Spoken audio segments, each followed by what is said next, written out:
Part two and our final in a series of looking ahead, early looks at rankings for fantasy leagues in 2025 and so many wide receivers. So we had to split into two parts. We're talking sleepers and those players that might win your league that you can draft after the early rounds on today's Peacock and Williamson. NFL analyst Brian Peacock and former NFL scout Matt Williamson bring you expert NFL analysis every day in less than 30 minutes.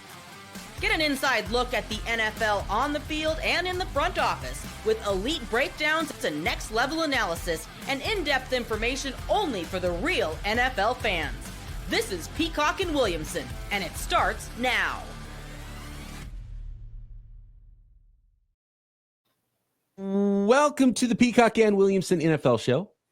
Brian Peacock alongside Matt Williamson at BD Peacock at Williamson NFL. Thanks everybody for making us your first listen on the Locked On Podcast Network, your team every day. Love and appreciate all of our everydayers out there. Thanks for hanging with us as we get ready for 2025. We're not that far off from some rookies reporting to training camps in July. Hope everyone had a great holiday, 4th of July weekend. And good luck to my guy, Matt Williamson, who's sending his kid off to college. So that's one thing happening this summer. Pull the curtain back as soon as we're done recording here. I'm hopping in the car with my 18-year-old, and we're going to University of Kentucky for orientation overnight. So any Wildcats out there have some hot spots for me to hit for dinner tonight, or best place to pick up the best bourbon? I'm all ears because I don't have a ton to do tomorrow. He's going to be at orientation all day. So I can't wait to see young Williamson on TV when the Kentucky Wildcats are playing basketball, and he's in the student section going crazy. Is he going to be going crazy? Yeah, that's going to be happening a lot, I have a feeling. So I'm pretty psyched just to see the campus, and the rest of my family was able to go, and they fell in love with it, and now it's my turn. I am kind of jealous of that aspect of going to a college like with a big-time sport, a big-time program. Like I didn't have that. Francisco State University. And in fact, the junior college I went to for a while in Chico, California, Aaron Rodgers went there. So more powerhouse sports college than actually my actual four-year university was, and we didn't even have a football program. I didn't never experience. I wasn't a big school spirit guy. I wasn't in high school either. So I don't know how into it I would have been, but it would have been cool if your team is, battling for a national championship. I mean, that's kind of insane. Same with me. I mean, I went to a Pitt branch campus, Johnstown, which is 2 hours from Pitt, and I wasn't going to go there to go see Pitt Rutgers on Saturday, or so I really didn't care at all about school spirit or anything. But it was big on my son's list because he grew up a big sports fan. I mean, I know Kentucky football is not the best, but Bama's going to visit, and Georgia's going to. I mean, he's going to see awesome stuff. It's SEC football, all right? They're pumping out pros left and right, and oh, by the way, the basketball's incredible. Oh, absolutely. So speaking of SEC football, I think we can find some sleepers here. If you listen to part one, go back and check that out. Part one of our fantasy football wide receivers rankings. We talked about the tiers and how we liked the first 2-3 tiers of wide receivers this year in 2025. But beyond wide receiver 1 and clear wide receiver 2s in the NFL, I think we can start talking about some sleepers and some other wide receivers that we have our eyes on, and either guys that are ranked highly that we don't like to draft at those ADPs, or players that we might be targeting, Matt, here. And I have a name that I want to start with, and I want to bounce it off of you because it's one that I'm struggling with that I really want to love. And selfishly, one of my keepers in my most important league that I've talked about how I've pared down a lot of my fantasy league. I mean, I used to write about fantasy sports, and it's really hard for me to set lineups these days once I became a dad and, have other things going on in my life. Sure. I've pared it down quite a bit, but the league I care about, my top keeper is going to be Rome Odunze from the Chicago Bears. Ooh. And he's a little bit post-hype this year, and you don't have to. In fact, he's going to go later than he did in last year's drafts. And I like that for a guy that's that talented. He was a first-round wide receiver. He has a potential star quarterback. He has a star offensive coordinator. We'll see how that works as head coach for Ben Johnson in the NFL. And, you always pause when talking about star offenses and passers with the Chicago Bears because rarely has that happened in my lifetime. But Rome Odunze's got the talent. There is just so much competition with the Chicago Bears. So talk me into or out of Rome Odunze because, DJ Moore, they drafted another pass catcher this year, 2 pass catchers. 2 of them, right? Here. And I might like Luther Burden as much. So, I mean, we can wrap Luther Burden into this as well, or Colston Loveland into this as well, like, and have an entire Chicago Bears conversation, because I don't know what to think about this group. We know what DJ Moore is. We don't quite know exactly what anybody else is that could be the top pass catchers on this offense. And I have a feeling Luther Burden, Ben Johnson looked at him and said, that's my Amon-Ra St. Brown. And that's the player you want in that offense. I've kind of been avoiding all, but that's not because I don't like them. You know, for all those reasons, I definitely think the tight ends, namely Loveland, are overvalued for this year. I mean, rookie tight ends have a tough time generally. Not everyone's going to come in and be Brock Bowers. And Brock Bowers had such little target competition. I mean, Burden and DJ Moore get a lot of manufactured touches near the line of scrimmage that could be tight end stuff, Bowers stuff, that I don't know that Loveland will. I think he's going to be a really good football player, Bears fans. Don't worry. I mean, it's a good problem to have if you're a Bears fan. Right. Terrible problem for a fantasy owner. You know, I mean, other than just saying the cheat code of, I'll just take a shot on Caleb Williams that he breaks out this year. He's got so much around him, which is exactly what the Bears are doing. Let's just surround our first overall pick with as much talent as humanly possible. Now, we're not really talking dynasty here. I don't know if DJ Moore will be in the long-term plans. Like, I'm not saying he's going to get traded this year or anything like that, but they did just give him money. But their moves the last 2 years kind of indicate that maybe he's not going to be there in 2 or 3 years. Odunze, to me, is a great football player. I mean, I love them coming out of Washington. I'll be shocked if he turns into an NFL bust. I just don't think there's enough offense to go around. And, oh, by the way, you have to take the leap of faith that Johnson's going to do something that no one has done in our lifetime and give us a good Bears passing attack. Right. Yeah. I mean, they had the number one pick in the draft last year, so there's reason to hope. And you should be as excited right now as you've ever been. And I'm sure there's been some times when Bears fans have been burned by that excitement. But Rome Odunze last year, he had 54 catches on 101 targets, so it's not a great catch rate there. But he's that outside wide receiver. 3 touchdowns. He wasn't a fantasy stalwart, and you added more competition. But maybe you added a better coordinator, and obviously second-year quarterback you're going to like better than the first-year quarterback. So does that help? And how's the target share go? And I hate the idea of avoiding that offense because it could be good. It could be. And again, you need a couple ducks to fall, though. You know, like, first off, is it a good offense? Is it a good passing game? Or does it even show signs of it? And again, I think Johnson, Williams, all these guys should help it dramatically. But I fell for that before with this team in the last 50 years. And then if that does happen, and let's just assume it's better, you know, maybe it's not the best passing game in the league, then you got to find who's getting the ball, you know. So I need a couple things I need to guess right on to make my fantasy unit worth it, you know. Maybe it becomes more clear the closer we get to Labor Day. But right now, I love the players, but I'm not really dipping my toes in there. So right now, DJ Moore is the highest ADP of that group, which makes sense, and he should be. I'd probably avoid it. He's wide receiver 19. He's ADP according to ESPN is around 54.2. Do we think he leads the team in receptions, though?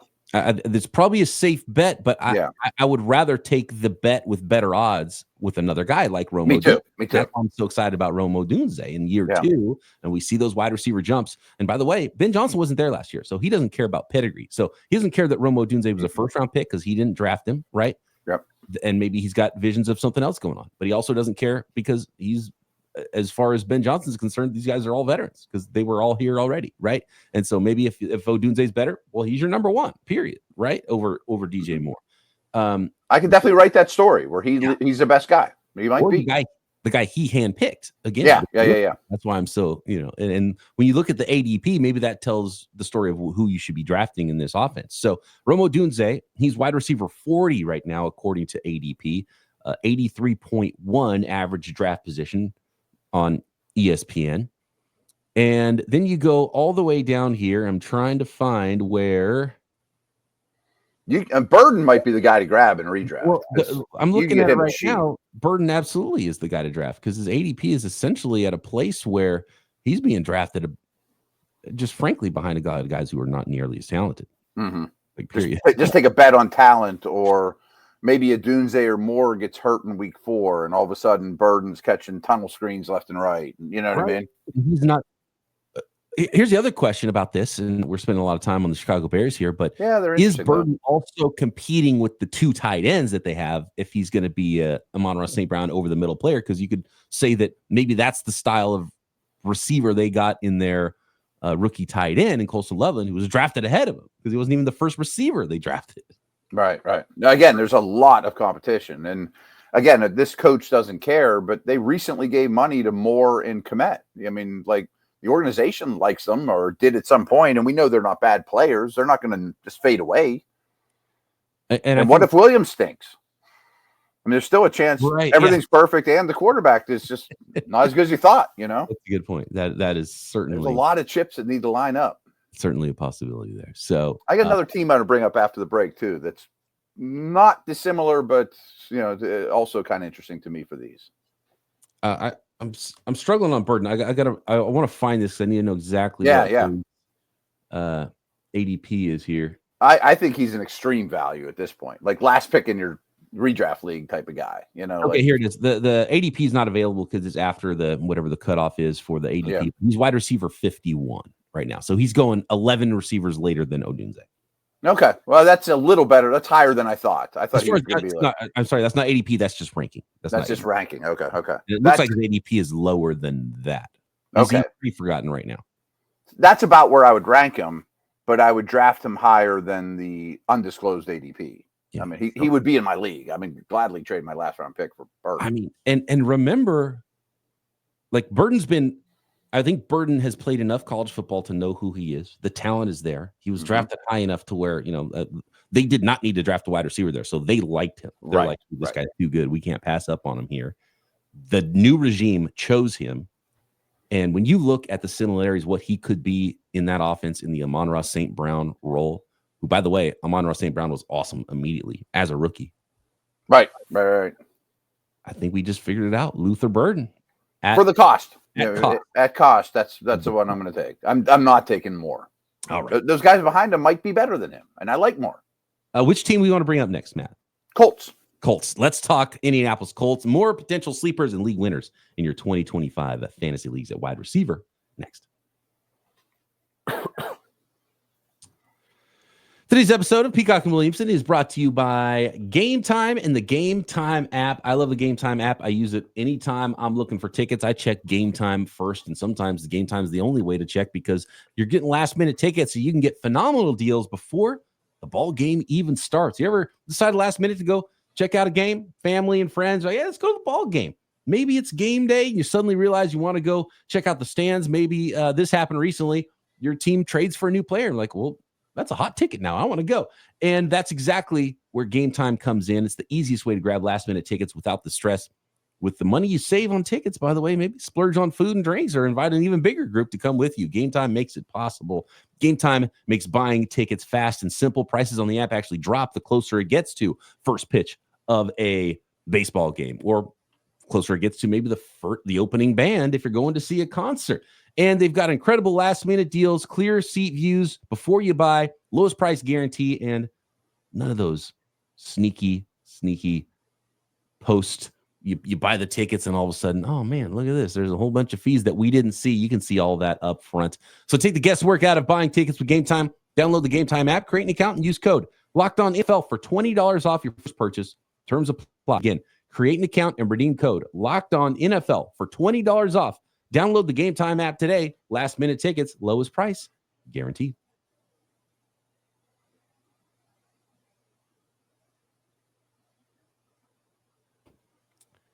So, Matt, we are taking a look at the Indianapolis Colts next here.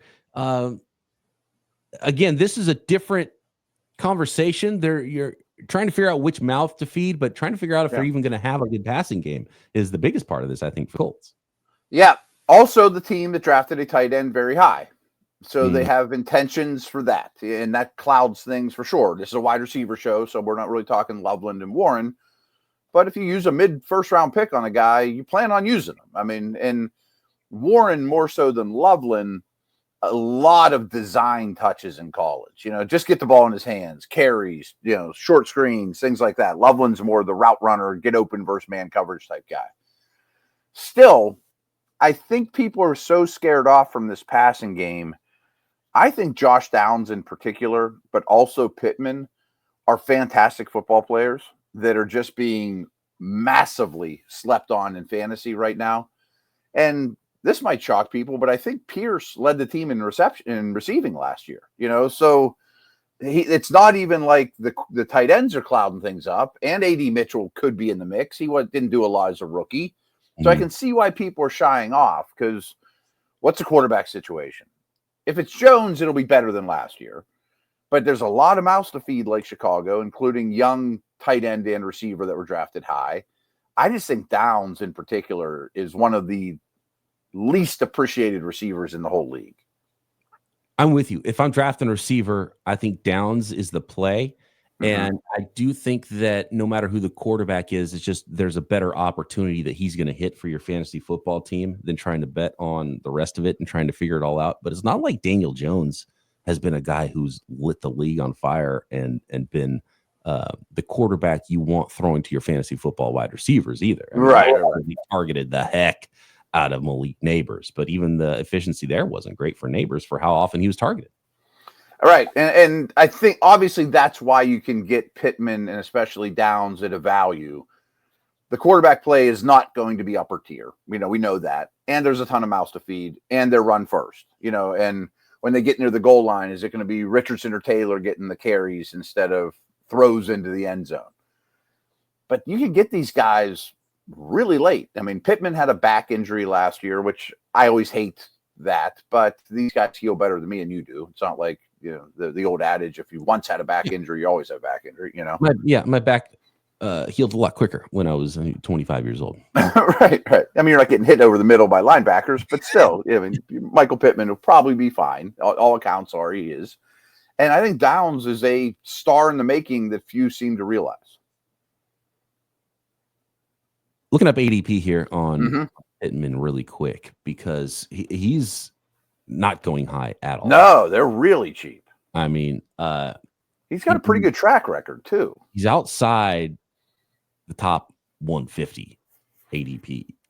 He's right. In fact, he's right in that Luther Burden range that we were talking about earlier. He's actually ranked by PFF here. Looking at their rankings, one spot after Burden. They're 51 and 52. So, as long as he's healthy, Pittman's a huge value here. Even if the offense is a lesser version of that offense, and Downs is going just barely ahead at wide receiver, or ranked wide receiver 46. And again, his ADP is, not high. So like everyone's down on the offense, which is why if you could find one guy and the offense is just okay, you're finding great value for someone who's not even part of your wide receiver 1, 2, 3 maybe conversation.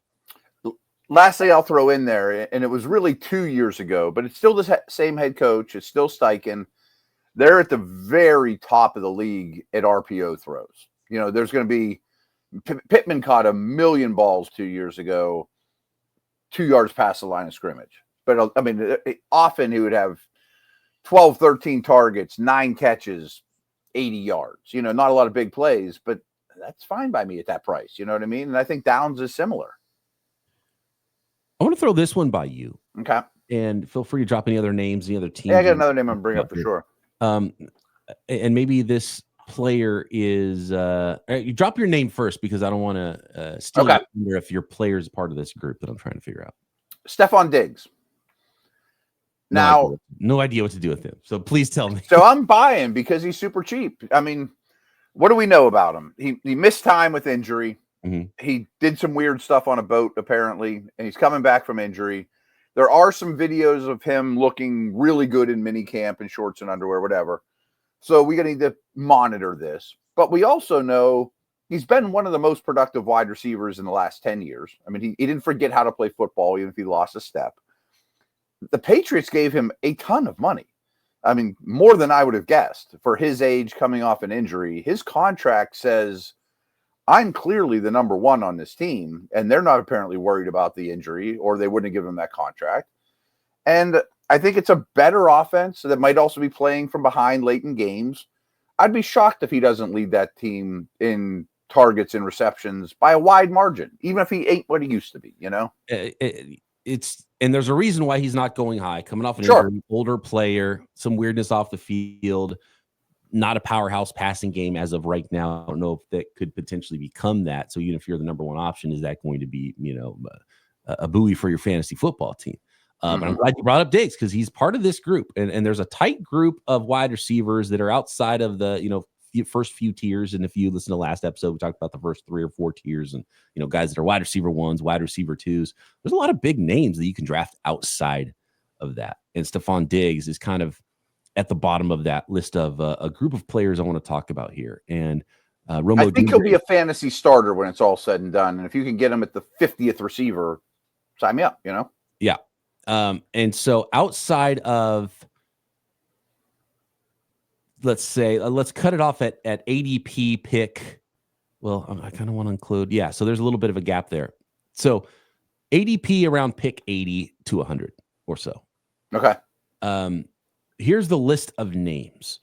It starts with Jalen Waddle, who's been this guy went. I'm all over him at that price too. He's been in the first round of fantasy drafts before, or at least, second round, solid. And he's ranked wide receiver 29. His ADP is 78.3 right now. He'll be on a lot of teams, no doubt. Calvin Ridley is right behind him, 80.9. Then you got Jameson Williams, 81. You got Rome Odunze, who we talked about, 83.1 ADP. You got Jerry Jeudy to follow, Teteroa McMillan, Cooper Kupp, another rookie in Matthew Golden at 90.7. You got Jordan Addison, 92.8. Chris Olave, who I know has been one of your favorites in the past, QB situation and injury situation, not great for him, with the New Orleans Saints. He's at 94.7. Then you got Juwan Jennings in San Francisco, who I don't like the price for at 101.4. The Niners might be another team that we're trying to figure out what the heck that's going to look like throughout the season. It's going to be a changing picture there, which is why I don't like Jennings as much at the end of the year as the beginning of the year. But you got Brandon Ayuk, who's 106.7 ADP, who I like at the end of the year, who might not be healthy at the beginning of the year, but you might get an all-pro for your playoff team. You got Khalil Shakir's in there at 106, Stefon Diggs, who we just mentioned, at 105, Chris Godwin at 103. So a lot of guys right in a similar range. Is Diggs the one you like in that range? I like a lot of that neighborhood. Like, that's kind of what I'm getting at, is target this neighborhood and maybe do some other things after you get your wide receiver 1 and get a whole bunch of these wide receiver 3s, because some of them will be wide receiver 2s. I would say the exact same thing, especially like Cooper Kupp you mentioned. That one doesn't really excite me. He might be shot. But a lot of those guys are de facto wide receiver 1s on their team. It's back to the same Diggs conversation. Ridley, Olave, probably Shakir, but there's a couple of those other ones that are Tet McMillan, that maybe they aren't the best passing games. Maybe they're going to have early picks, much like the Patriots and whatnot, and you don't love tying yourself to that offense. But they're probably going to be losing a lot, and it's the number 1 receiver with some question mark. Olave, it's who's my quarterback and concussions. But you're buying the discount. It's all baked into the price. Yeah, and there's not a lot of downside there. If we said at the end of the year, Stefon Diggs, guess what? He's still good, and he's a Pro Bowl wide receiver, and he's the number 1 receiver on a football team. Right. Or he's fantasy wide receiver 28. Right. It's still worth your price. Still a discount. It's still a discount. Right. Crazy. That whole neighborhood, I might have 2 of those guys. You can be wide receiver 15. He could be wide receiver. Right. Oh, he definitely could be. He could catch 100 balls. I Yeah. mean, those names you mentioned, several of them could catch 100 balls. Yes. Olave. I mean, that is an area to just have some fun in there in those rounds of your fantasy football drafts. Let's get a little deeper with the sleepers here. Some potential league winners later in your drafts next.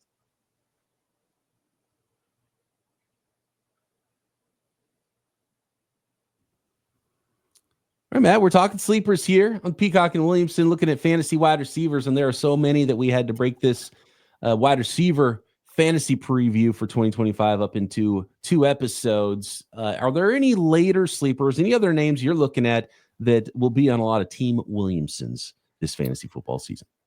I'm not bringing him up just to make you happy, but Ricky Pearsall, I thought he showed a lot at the end. And remember what he was going through about this time last year.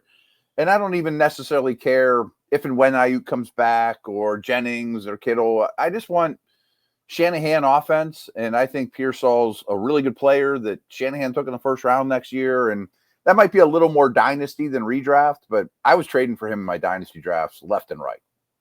Yeah, and not even dynasty, because I think like he'll have a good him this year as much or more as next year, because Brandon Ayuk might be there to take more of his targets all year next year instead of only part of the year this year. So give me Ricky Pearsall. I think he is the player to own in your fantasy football leagues. I mentioned Juwan Jennings, and Juwan Jennings, you got to pay the price for what he's going to do. It's going to be a little bit more difficult for him unless Ayuk is out all year or Pearsall falls in his face. But what we've seen of Juwan Jennings, what he's been in the offense, he's going to be the third down guy. And he's, when Ayuk is back, Pearsall and Ayuk are going to be the starters. And then you've got to contend with George Kittle targets in the running game. So Juwan Jennings, I'm not paying his ADP, even though he's a really good player and a better real life player than a fantasy player potentially. And you know, the 49ers passing game isn't a high volume passing game either. No, but they throw touchdowns. Yes, I mean they'll throw the ball, but Ricky Pearsall is going after Ayuk and Juwan Jennings. He's clearly the play in your fantasy leagues because he could be the 49ers wide receiver number 1. He's in year 2. He's ready to go. He's going to be that Z heavily targeted spot that Debo used to be in. He's not going to be a wide back at all. Very different player, but he's a guy that can get open and catch the football.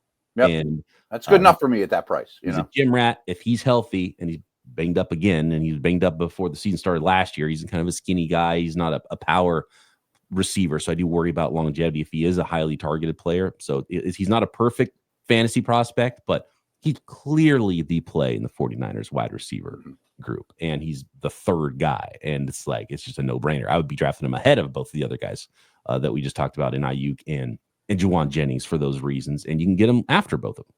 Yeah, I think we agree on that one. Two other, sleeper's a big word because they're going to be in every fantasy league, but we just talked about Olave in New Orleans. Rashid Shaheed has been super productive when he's on the field, and it's not just big plays. So that's a guy that I am taking in those wide receiver 50 to 60 neighborhood for sure, because when he's out there, he's been really good. And then the other one I wanted to bring up is in Cleveland. I'm looking at all these bad teams. Cedric Tillman. Judy was shocked to me last year. And I know they might go through 4 different quarterbacks, but Tillman might be better than Judy. I think Tillman's a big-bodied guy that they like a lot. So Tillman and Shaheed are two guys I'm taking late in drafts too. Looking at Shaheed, he's actually ranked not that far behind where Chris Olave is. And his ADP is just after that group I had talked about a little bit earlier with Ayuk and Diggs. He is ranked wide receiver 57, and his ADP right now is around 111.5 at ESPN. Again, basically fantasy football people are just kind of avoiding the Saints and don't know what to do with them. And I don't blame them because I don't know what to do with that offense either. I get it, but I think that there's value to be had when people shy too far away from bad teams. Well, here's the thing is Brandon Cooks is there, and he's getting drafted in leagues ahead of some of the other players we just talked about, and I think that's absolutely insane. And that would nothing to Brandon clearly Rashid Shaheed and Olave should be going, well ahead of where Brandon Ayuk is, or where Brandon Cooks is. And I'm actually surprised Brandon Cooks is being drafted ahead of guys like Ricky Pearsall in some leagues. And it's just I don't get it. Name value I get, but I'm seeing a name like Deontay Thornton, rookie wide receiver from the Las Vegas Raiders here, 169 ADP. I don't know if I would touch him. That's not a situation that I want to be involved with when we're talking about Luther Burden, another rookie. I get that depth chart might look better right now, but I'd still want a level of talent I'm not that Deontay Thornton's not talented, but even if he hits what he is, he's going to be a deep threat, not volume player in a probably not volume. His quarterback can chuck it down the field at least for him. So maybe that's the people are thinking, oh, here's the next DK Metcalf. I don't know about that though. Yeah, that one seems like I'll keep an eye on him throughout the season and maybe pick him up. Mm-hmm. 3 rookies in the AFC West I just wanted to throw out there that could be their number 2 are Trey Harris with the Chargers, and these guys are all drafted pretty high. Jack Besh with Vegas, and Pat Bryant, who I didn't love, but apparently Sean Payton does, which is all that matters. They're all big body guys. Harris is kind of a field stretcher, but Besh and Bryant could catch a lot of big slot stuff. They could. Some of these rookies are going to be better than they're drafted right now, I guess is my point. I love Pat Bryant. I'm glad you brought him up. He wasn't on my list at all. He was a player that I was like, oh man, someone's going to get a steal in the 5th or 6th round. He didn't run fast. I loved the tape of Pat Bryant. And when the Broncos drafted him in the 3rd round, I fell off my chair. I was like, oh my God, okay, well, somebody likes Pat Bryant more than I do. And guy to like you more than I do, which is Sean Payton. And I think what he could potentially be in a heavily target, like, is he the new Michael Thomas slant boy? I almost didn't want to bring that name up because he had so many catches, but there could be some similarities. Big body, get him quick, shrug off a corner. You're right. We brought up Amon-Ra St. Brown earlier. Amon-Ra St. Brown, nobody drafted him in fantasy football leagues, right? He was a 4th-round pick. Right. And all of a sudden it was like, oh my God, now he's a 1st-round guy. Could Pat Bryant be that guy, league winner for you and early? And I don't think it's insane. Is that crazy there in short or long term? Right. I don't think it's crazy. I mean, whether you like him or not, just trust what the teams are telling you. They like him. Let's end there. I love that. I love the Pat Bryant call. Good call by you, Matt. Let us know what you think on YouTube in the comments. Who is your favorite sleeper in your fantasy leagues this year? Who are you targeting? If we brought up a team and you disagree with how you see it, let us know and get involved in this week's mailbag as well. You can always hit us up on Twitter at BD Peacock, at Williamson NFL. And of course, make sure you subscribe if you're commenting on YouTube or anywhere you get your podcasts. And Matt and I back tomorrow. We're getting ready for training camps. We're not that far off. Some rookies going to be reporting here very soon for your favorite football teams, and we'll break down all of your teams division by division. We're going to go next throughout the NFL, getting ready for 2025 right here, Peacock and Williamson.